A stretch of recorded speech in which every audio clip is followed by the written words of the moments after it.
Yeah, it's the profound truth is Brian said, you're doing this once and it's the most important thing in your life. And and these guys are doing it every day and they know so much more than you. It's a really hard process to reform. Yeah. Is one of those ahas.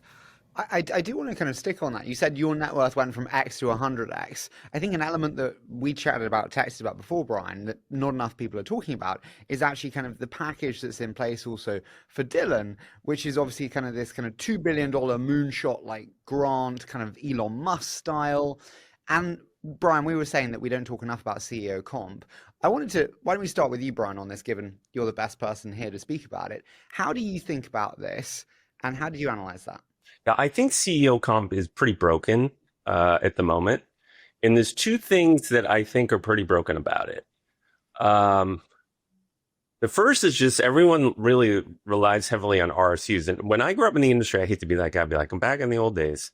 It was mostly ISOs. It was options until 2006. Some regulations changed and the expensing of that changed. So the world kind of moved to RSUs. It just creates sort of a risk-averse behavior in the CEO. Like it's basically cash comp, goes up and down a little bit, let's say.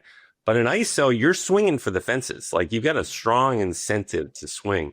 And so it's really had a dampening effect on the risk-seeking behavior of a CEO that I think more companies should want. And it's kind of pervasive across the industry. So I don't like this RSU comp thing. That's the first problem I see with all this stuff. The other problem with comp is almost every company looks at CEO comp and the way it works behind the scenes is, you know, HubSpot's got a compensation committee. Everyone's got a compensation committee and HubSpot wants to pay the CEO, let's say at the 75th percentile of what her peers make.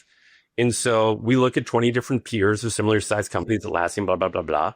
And we peg her at that 75th percentile, which in her case is, you know, it's $20 million, a lot of money. Now, if you did that for Dylan, which would be in our comp group, similar market cap to HubSpot, he'd make $20 million a year. But if you think about it, that's like 0.3% of Dylan's market cap, of his own personal net worth. It doesn't move the needle an iota. It doesn't matter at all to him. And so you have to get kind of creative. And so I actually like what they did with his comp.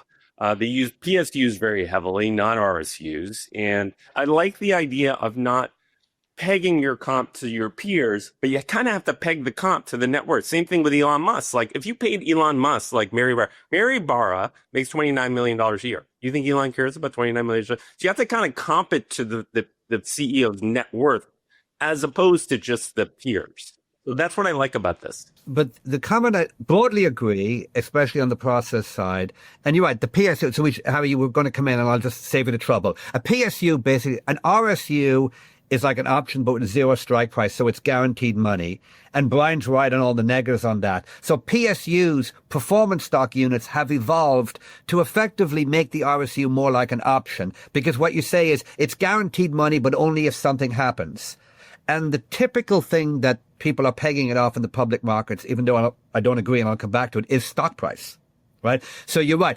So in other words, instead of saying, here's 10,000 shares no matter what, here's 10,000 shares, but you only get them if the stock price is 40. So what you've bizarrely done is we created options because they got regulated out of existence in 2006. So now you've effectively recreated them. So the PSU is making an RSU more like a stock option.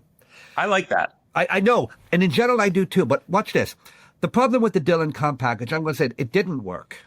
Because if you look at it, the problem with stock price triggers for compensation is it sounds rational, but they put this in place before the IPO. And if you read the triggers, they've already achieved the triggers.